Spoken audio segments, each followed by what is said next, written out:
Kita sudah sampai di segmen terakhir pemirsa di Market Review dan terima kasih juga untuk Anda yang masih bergabung bersama kami dan kita masih berbincang dampak ekonomi PSBB Jakarta. Pak Faisal masih bergabung bersama kami, Pak. Ya, Ya, dari data yang kami peroleh nih Pak, ini rilis dari Pemprov DKI Jakarta, ada 11 bidang usaha vital yang boleh tetap berjalan dengan kapasitas minimal ini Pak. Mungkin ya, hampir sama juga dengan penerapan PSBB sebelumnya. Ada kesehatan, bahan pangan, energi, keuangan, logistik, kemudian ada tambahan di sini perhotelan, konstruksi, ya, dan industri strategis. Meskipun ya, 11 bidang usaha vital ini bisa berjalan dengan kapasitas minimal, ya. apakah ini akan tetap tidak akan berjalan optimal, Pak? Mungkin dari sisi lain kekhawatiran terhadap dampak pandemi yang kembali mengalami peningkatan dalam hal ini, Pak Faisal.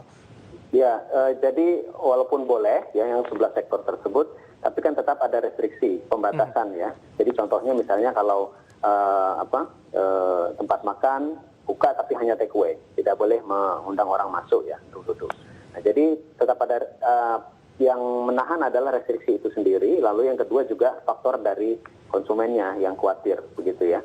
Nah, jadi memang ini akan cukup berpengaruh ya dalam jangka pendek ya terhadap aktivitas bisnis dan juga pertumbuhan ekonomi di DKI. Oke. Secara persentase, seberapa besar kontribusi DKI Jakarta terhadap pertumbuhan ekonomi nasional, Pak Faisal?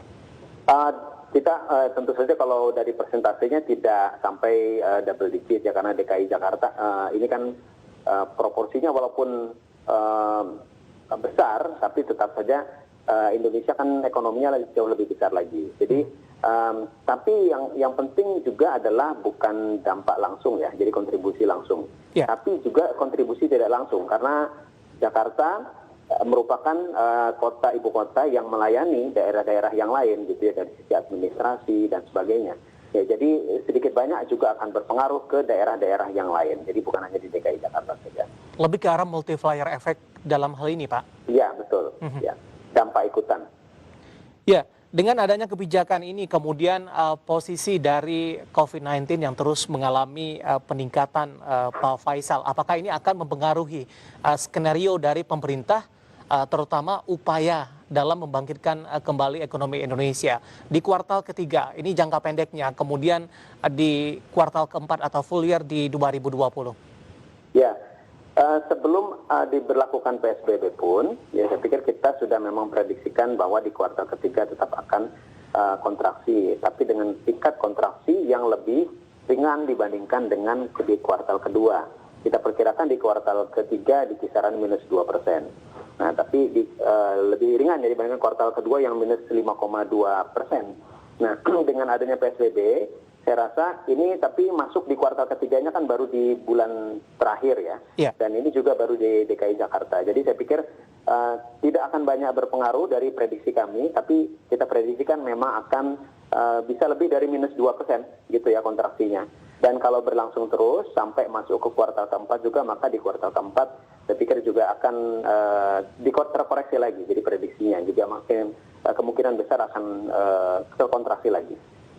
Baik, karena sebelumnya pemerintah ini memproyeksikan di kuartal ketiga tetap minus, tapi tidak sebesar dari kuartal kedua, kemudian kuartal keempat diharapkan jauh lebih baik.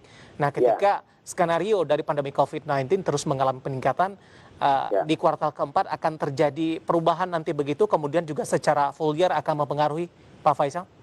Ya, tentu saja. Ya, jadi kalau di kuartal keempat ini masih berlangsung PSBB, ya apalagi kalau nanti bukan hanya di Jakarta tapi juga di daerah-daerah lain mengikuti.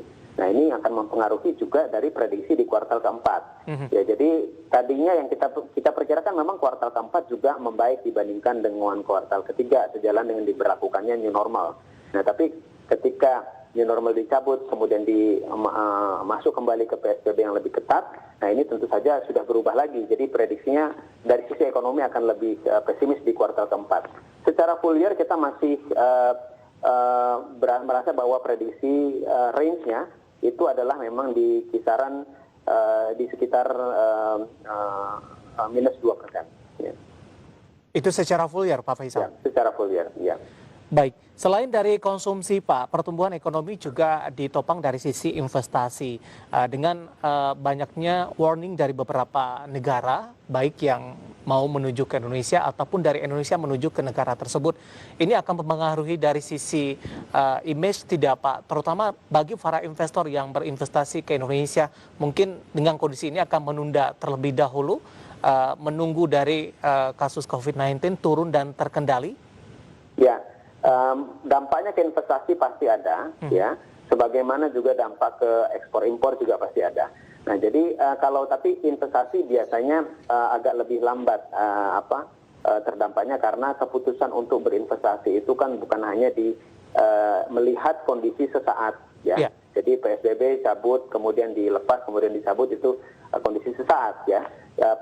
Investasi biasanya juga melihat dari kondisi yang rentang yang lebih panjang pertimbangannya.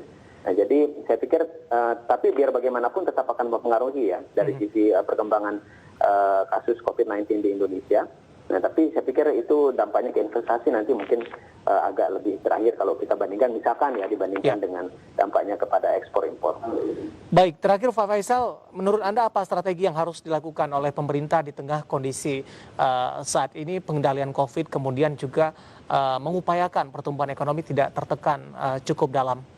Ya, kalau kaitannya dengan pengenaan PSBB, ya, jadi dalam jangka pendek kita pasti akan mengalami tekanan dari sisi ekonomi, ya, tapi dengan harapan pemulihannya akan bisa lebih cepat. Ya. Nah, yang bisa dilakukan dalam jangka pendek adalah menahan jangan sampai tekanan ekonominya itu berlebihan. Nah, jadi kalau kita melihat tadi siapa yang akan terdampak duluan ya dengan pemberlakuan PSBB, ini tentu saja orang-orang yang bekerja di sektor formal dan juga sebagian yang ada di yang informal maksud saya, dan sebagian yang di sektor formal. Nah, oleh karena itu saya pikir bantuan-bantuan yang betulnya sudah dirancang oleh pemerintah itu segera disalurkan, terutama sekali adalah bantuan BLT untuk UMKM, ya. Karena UMKM ini sebagian besar di sektor informal. Jadi mereka butuh dana segera, ya. Kemarin kan sudah ada itu wacana untuk memberikan bantuan bantuan produktif ya dari Presiden untuk UMKM yang secara langsung tidak melalui mekanisme perbankan gitu. Nah, itu yang saya pikir harus segera dieksekusi, dan juga bantuan untuk semacam subsidi gaji, ya, tapi bukan hanya di formal saja semestinya. Kan sekarang juga yang informal akan terdampak, ya. Jadi semestinya juga dibuka subsidi gaji tersebut untuk yang lapisan di bawah 5 juta, tapi formal dan informal juga bisa menikmati. Pak Faisal, terima kasih sudah bergabung bersama kami Pak, waktu kita cukup terbatas. Sama-sama, Mas. Dan semoga yang kita bahas ini bisa menjadi referensi dan gambaran juga, dan namun tetap kita mengedepankan keoptimisan begitu Pak Faisal. Betul, ya. Baik, terima kasih Bapak Muhammad Faisal, Direktur Eksekutif KOR Indonesia. Dan perbincangan tadi mengakhiri kebersamaan kita di Market Review kali ini. Akhirnya saya David San Oval dan seluruh rekan bekerja bertugas mengucapkan terima kasih dan sampai berjumpa kembali.